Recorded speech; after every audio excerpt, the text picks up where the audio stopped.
hurmatli rahbarlar, aziz yoshlar, bugun 5 tashabbus olimpiadasi doirasida sportning voleybol turi bo'yicha Ichki ishlar vaziri kubogi doirasida o'tkazilgan musobaqa g'olib bo'lgan yoshlarimizni taqdirlash uchun jam bo'ldik.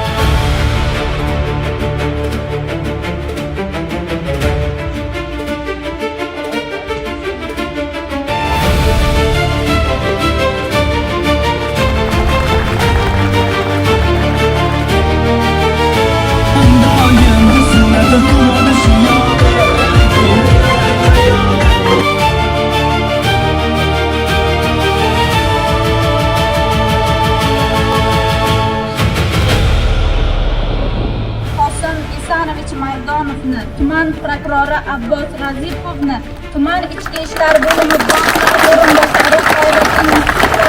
taklif